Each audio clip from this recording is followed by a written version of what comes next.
अस्सलामुअलैकुम वरहमतुल्लाहि वबरकातुहू। अल्लाह तबारक व तआला दे सोहने ते बरकत नाम तो शुरू करना जिहड़ा तमाम जहाना दा मालक है। ते दोस्तों ते बेलियो की हाल चाल है तुहाडा? तगड़े हो? ते अज जनाब थानू मैं नवीं चीज़ विखावन लगा। ये तुसी वेख के ते कमेंट भी करने ने ते लाजमी कमेंट्स करने ने ते मेरे चैनल नू सबसक्राइब भी करना है ते लाइक भी करना है ते बैल आइकन नू लाजमी दबा लेना। ते जनाब अज थानू ना जिहड़ी नवीं शै विखावन लगा वो विखाने हैं। आ जनाब वेखो ये भाई है तो इन्हें जनाब ना ले आ जाए यार,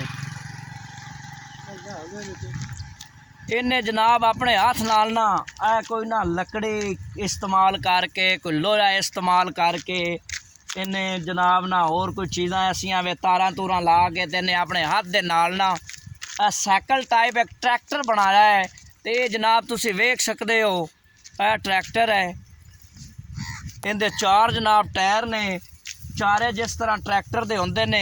ते इनका बंपर बनया है, इन्हें उत्ते टेप भी लाई हुई है। ते तकरीबन इन्हें जनाब सारा काम किया है, वेख सकते हो ये चला रहा है, स्टीयरिंग भी है, सारा निज़ाम जिस तरह ट्रैक्टर का होंदा है, जिस तरह गड्डी होंदी है, पूरा निज़ाम इन्हें बनाया है। ते तुसी वेख सकते हो। अस्सलामुअलैकुम जी, की हाल चाल है भाई जान? ठीक हो? तो ये थानू कितने दिन ने बनावन ते लगा है जी?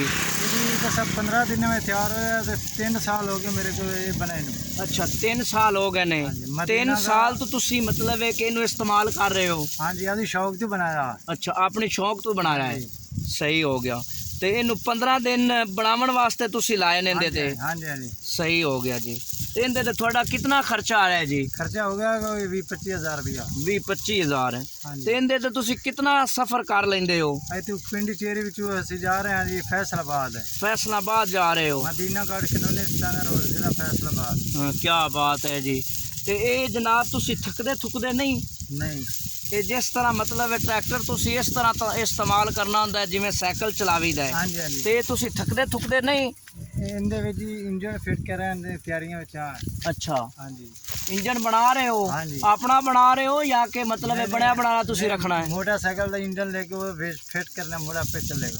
सही हो गया। मोटरसाइकिल का इंजन लेके तुसी इहदे विच फिट कर देना है। हाँ जी। ते फिर ये जिस तरह मतलब स्कूटर काम करता है, हाँ जी। मोटरसाइकिल हाँ जी, उस तरह ही काम करेगा तो लेकिन ये बन जाएगा ट्रैक्टर। ट्रैक्टर। क्या बात है जी, क्या बात है।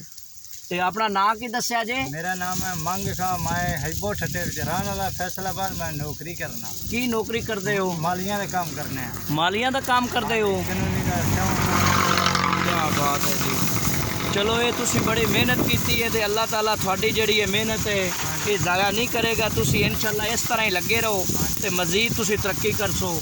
ठीक है, रब दे हवाले नूं चलाओ ना हुण ज़रा